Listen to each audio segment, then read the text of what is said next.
vice-président, Thierry Gélardi, mais bon, là, a priori, on devrait le faire. Après, il faudra aller très très vite, parce que vous aurez un laps de temps entre 10 et 15 secondes, entre le moment où vous allez poser les drapeaux, le moment où vous allez récupérer les ballons pour ceux qui en ont, et le moment où vous allez vous mettre en place. Alors celui qui va se mettre en place juste là, à côté du dispositif, il n'y a pas de souci. Par contre, celui qui va devoir faire le tour de tout le terrain, il a 15 secondes pour faire le tour de tout le terrain et croiser les doigts que Galtier et puis l'entraîneur de Bourgoin fassent en sorte que la balle ne sorte pas du bon côté, quoi, parce que sinon vous n'êtes pas là. Pendant le match, vous restez à votre place, je viendrai vous voir, Fabien m'aidera, donc on regardera comment ça se passe. Et puis, à la fin du match, vous reviendrez tous, on mettra les ballons à l'endroit et on reviendra ici se changer. Voilà, grosso modo, comment ça va se passer. D'accord? Alors maintenant, pour vous expliquer comment ramasser les balles. C'est facile. On va avoir un cadet à peu près tous les 10 mètres. D'accord? Donc vous allez avoir une zone d'action, je vais vous l'expliquer avec votre collègue. Vous allez être deux. D'accord? Donc on imagine que tu es avec moi, et moi je suis là. La balle sort entre les deux. D'accord?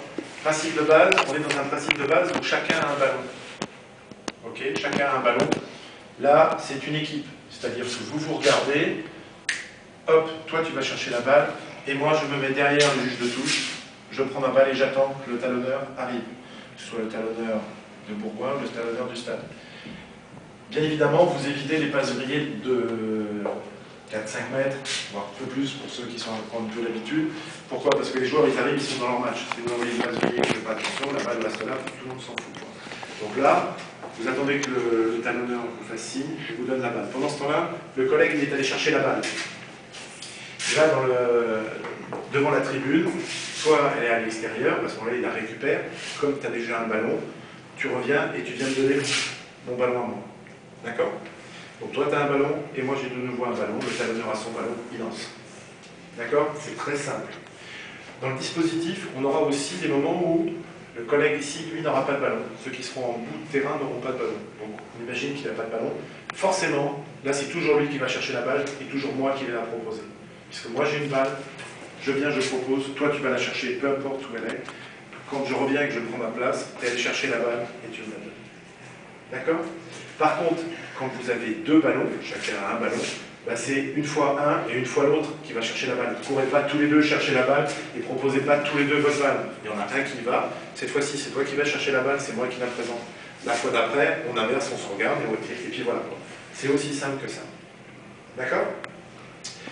Après, j'aurais beau vous expliquer toutes les techniques, tout ce qui va se passer, il y aura toujours un impondérable. C'est comme dans la Bible, comme dans un match. Il y a un moment, la balle, elle va sortir, elle va aller dans les tribunes. Quand elle va dans les tribunes, on va chercher la balle. On dit bonjour, bonjour, vous pouvez me donner la balle s'il vous plaît. On ne dit pas, hep, la balle, quoi. Oh! Non, on dit, s'il vous plaît, la balle. On donne la balle, hop, et on va dans le dispositif. Si la balle passe par-dessus les tribunes, c'est déjà arrivé. Alors si c'est du côté présidentiel, c'est moi qui y vais. Si c'est de l'autre côté, c'est Fabien qui ira, je t'expliquerai. Dans le virage, celui qui sera dans le virage, ne va pas aller chercher la balle. Il y a des gens de la sécurité, vous vous pointez à l'endroit où la balle est sortie, vous demandez au spectateur, si ce n'est pas un spectateur, le gars de la sécurité doit aller la chercher. S'il y a un souci, c'est moi qui y vais.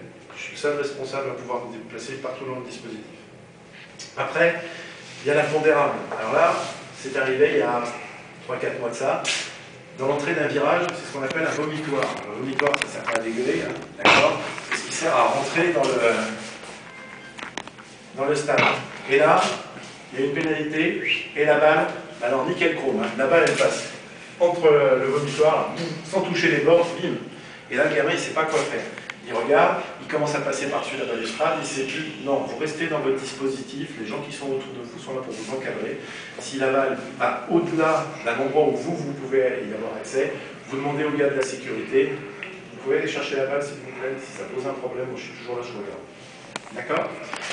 Ça c'est le premier conseil. Deuxième conseil, il ne doit y avoir qu'une seule balle sur le terrain. Une seule balle sur le terrain, pas deux. Donc vous allez faire très attention, vous savez tous jouer au rugby, il n'y a aucun problème. Vous êtes vigilant. C'est-à-dire qu'à un moment, il y a un joueur qui va prendre un ballon, et puis, il en aura marre, je peux la laisser là. Vous regardez. On prend le cas, par exemple, d'une pénalité ou d'une transformation. Ça passe entre les barres. Si le joueur, l'arrière, prend la balle, la prend et file à coup de pied,